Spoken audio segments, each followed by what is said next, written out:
Mais il dit, oh, la paix a effrayé. Tu lis ça, le dit, c'est la paix. Donc il commence à voir tous la paix. Ah, c'est un esprit. Jusqu'à dit non, l'esprit ne peut pas avoir la chair comme ça. C'est moi. Pour dire, sans l'esprit de Dieu, il ne pourrait jamais arriver à faire l'œuvre de Dieu comme il faut. Voilà. C'est pour cela que Jésus il insistait bien. Je vais vous dire, à la fin on va partager de ça. Jésus insistait encore pour cet esprit. Il insistait. Et quand je vois maintenant les disciples, à la fin de leur mission, avec la façon dont ils étaient morts, tu dis que, mais comment on a coupé l'autre la tête, mais les autres continuent toujours? Comment on a coupé l'autre sur le poteau, il continue toujours? Il y avait quelque chose. Il y avait l'esprit qui a enlevé la paix. Voilà. Il y avait l'esprit qui leur donnait cette force-là. Ils étaient des témoins fervents de Dieu. Donc, et ils disaient, la mort ne peut pas nous en empêcher. Même si on dit qu'on veut les crucifier, on veut les jeter l'autre dans l'eau, dans l'huile comme ça. Puis on dit, non, non, non. Même si Pierre il est mort, même si Jean il est mort, moi aussi je vais continuer. Qui veut me tuer? Ils étaient prêts à tout. Or, quand tu regardes avant, ça fait peur, comme toi et moi. Amen. Les autres ils regardent. Oui, ça fait peur. Mais quand tu as peur maintenant, regarde, il y a quelque chose qui te manque. Parce que le jour que tu seras rempli de l'Esprit de Dieu, tu seras un témoin fervent de Dieu. Les gens vont parler, même au Conseil fédéral. On va te retourner au Cameroun, dire, retourner, mais je vais parler de Jésus. Les gens ont peur. Les gens disent qu'on va te retourner en Afrique. En Afrique, tu dis, tu regardes des galères, tu commences à voir seulement l'image de l'Afrique. Tu dis, est-ce que le monsieur là, il joue, c'est vrai, je continue ou bien j'arrête? Tu dis, oh non, tu commences à chercher des versets bibliques. Donc, oh, le Seigneur nous donne aussi de la sagesse. Il faut respecter les autorités. Il y a beaucoup de versets. Quand quelqu'un est en bas, il commence à chercher. Mais le Seigneur, l'Esprit de Dieu nous donne la force d'être des témoins fervents. Amen. Je vous avais expliqué. Le témoin, c'est celui qui a vu et écouté. Les autres parfois oublient. Quand vous regardez la Bible, il faut regarder bien, il faut lire bien. S'il y a des mots qui t'échappent, regardez dans le dictionnaire biblique. Tu vas voir l'explication. Quand, ici, les frères viennent de lire, souvent nous prenons les versets, il fait dans ce chemin, il retournera dans ce chemin différent. Cette chemin différent. Mais quand tu regardes la version que les frères Faïn avait dit, ils ont dit ils seront en débandade. Regarde dans le dictionnaire débandade, c'est avec quoi? Là, ça te donnera de la force. Quand tu peux te dire, ah, mon frère, même si vous êtes nombreux, je vous dis, il y aura des débandades ici. Donc, tu tapes la partie, pourquoi tu sais les mots, tu dis oui, et confesse, donc ça va se passer comme ça. Mais quand tu lis la Bible, sans pourtant comprendre bien les mots, tu vas passer comme tout le monde. Et comme tu ne vas pas passer comme tout le monde, tu ne vas pas connaître vraiment la Bible. Et ça ne va pas s'appliquer dans ta vie. Amen. Amen. La Bible dit, témoin celui qui a regardé, celui qui a vu. Moi je dis toujours, quand le Seigneur a apparu devant le disciple, le Seigneur dira comme ça. Il ne les a pas dit seulement vous êtes des témoins.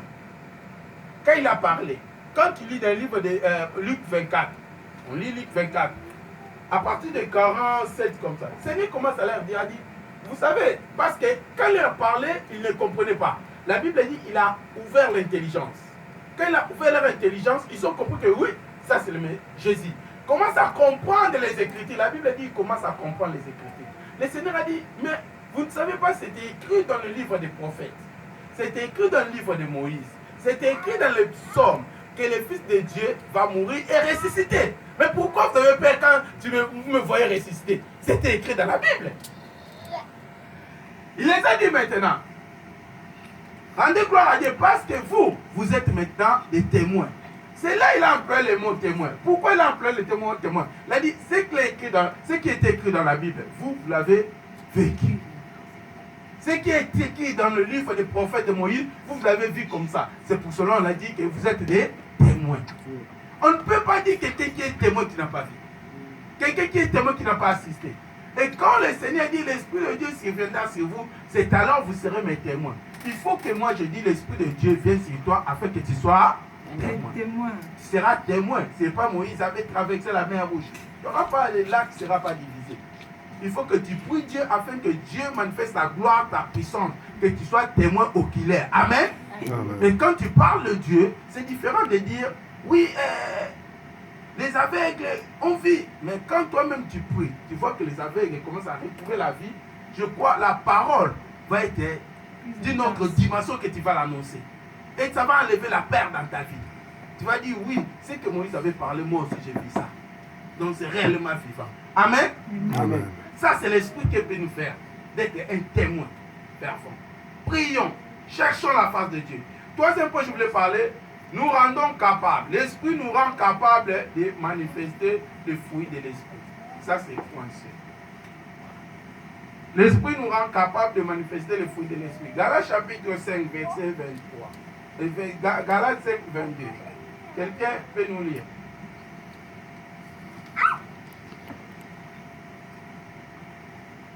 Galates 5, 22. Il est écrit. Mais les fruits de l'esprit, c'est l'amour, la joie, la paix, la patience, la bonté, la bienveillance, telle attitude, il n'y a pas de loi. Le fruit de l'esprit. La Bible dit dans le livre de Galates, les fruits de l'esprit, c'est quoi que tout le monde connaît ces versets. Le fruit de l'esprit. Le fruit de l'esprit, c'est le Saint-Esprit qui nous rend capables de manifester ces fruits de l'esprit. Tu vas voir parfois, il y a des chrétiens qui n'arrivent pas dans leur vie à manifester ces fruits de l'esprit. Pourquoi? Quand l'Esprit de Dieu, il vient dans toi, en siégeant en toi, il commence à te manipuler. Donc, tu seras capable de pardonner. Tu seras capable parce que ce n'est pas toi qui vis, mais il y a quelqu'un qui vit en toi. Tu seras capable d'oublier. Tu seras capable de pardonner. Tu seras capable d'aimer. C'est l'Esprit de Dieu qui est en toi. Mais si tu vois un chrétien qui est vraiment, qui n'arrive pas à pardonner, qui n'arrive pas à aimer, qui n'arrive pas à faire, tu vas comprendre que non, la vie de mon frère, la vie de ma soeur, ça manque quelque chose. Ça manque seulement l'Esprit de Dieu. Il peut dire, ah oui, moi aussi frère, je prêche la parole de Dieu, je fais ça, je suis rempli de l'Esprit. Mais rempli de l'Esprit, tu vas le voir avec des fruits que lui là, il est rempli de l'Esprit. C'est pas seulement rempli de l'Esprit, non, c'est pas rempli de l'Esprit. Quand tu vois, la Bible dit, nous rend capables de manifester les fruits de l'Esprit. Or, mais la Bible dit, mais les fruits de l'Esprit, c'est l'amour, la joie, la paix, la patience. Tout ça, c'est l'Esprit qui donne ça. Pour que tu vois quelqu'un ait cette patience-là, il faut qu'il soit rempli de l'Esprit. S'il est rempli de l'Esprit, il a la patience. Mais il peut être un pasteur. S'il n'a pas cette patience, il n'a pas l'amour, tu vas voir, le Messie n'est pas rempli de l'Esprit. Les autres croient que ce sont seulement les pasteurs, ou bien ce sont seulement les serviteurs. Non.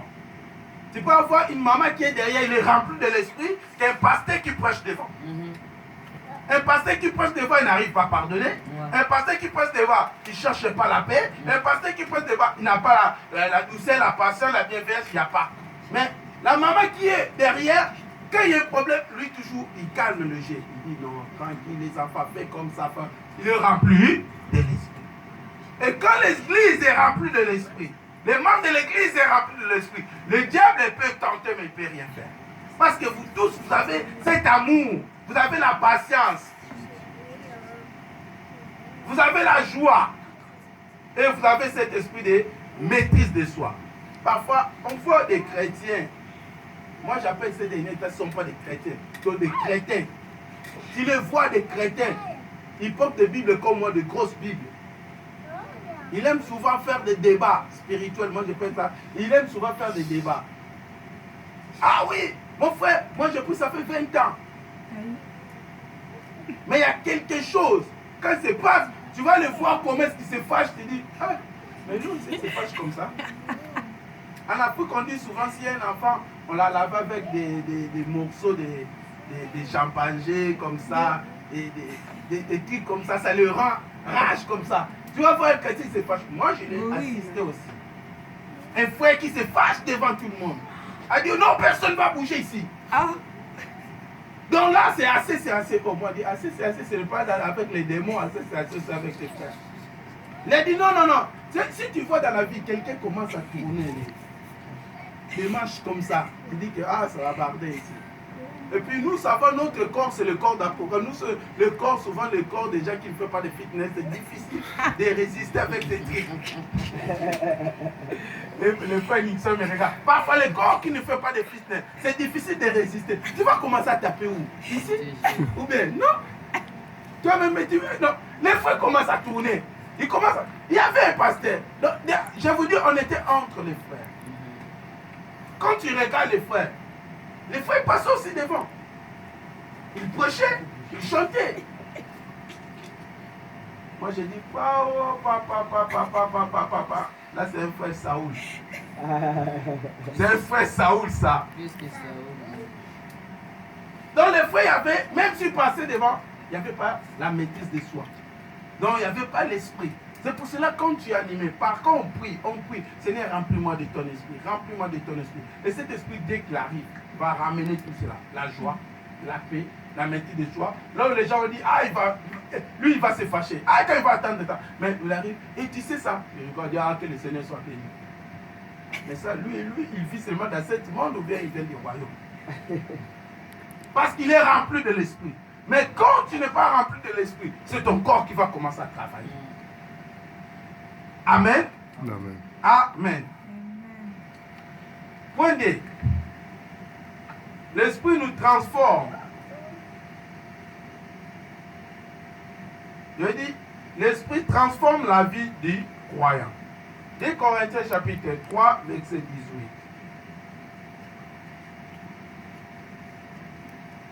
Combien? 2 Corinthiens chapitre 3, verset 18. 2 Corinthiens 3, verset 18. Il est écrit, nous tous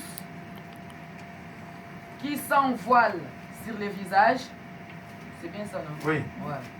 Nous tous qui sans voile sur le visage, contemplons comme dans un miroir la gloire de Dieu, nous sommes transformés à son image, de gloire en gloire par l'Esprit. Nous sommes transformés à son image, de gloire en gloire par l'Esprit.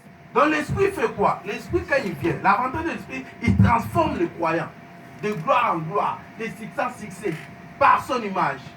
Et quand quelqu'un est animé de l'Esprit, l'Esprit va faire quoi? Il va transformer. Amen. Amen. Est-ce que vous êtes là? Amen. Amen. Est-ce que vous êtes là? Les filles, vous rigolez. Est-ce que vous êtes là? Quand je vous demande, on a dit quoi? Vous allez commencer à regarder. La Bible dit, quand l'Esprit vient, il transforme. Donc tu vois les frères qui étaient avant Saoul, les frères lui devenus Paul. C'est la transformation de l'Esprit. C'est l'Esprit qui fait ça dans notre vie. Et quand tu passes devant la présence de Dieu, tu pries, tu commences à chercher Dieu, tu vas voir cette transformation. Toi-même, tu ne vas pas le voir, même ta façon de parler va changer. Les autres vont dire, depuis que tu commences à fréquenter l'église, même ta façon de parler, tu commences à changer comme ça. L'Esprit de Dieu commence à enlever tout ce qu'il ne faut pas. Ta façon de marcher, il y a d'autres causeries, toi-même tu l'attends, tu dis ça commence à faire des bruits. Mais avant tu aimais ça. Mais maintenant quand on parle, on dit non, est-ce qu'on ne peut pas changer de conversation? L'Esprit de Dieu commence à transformer.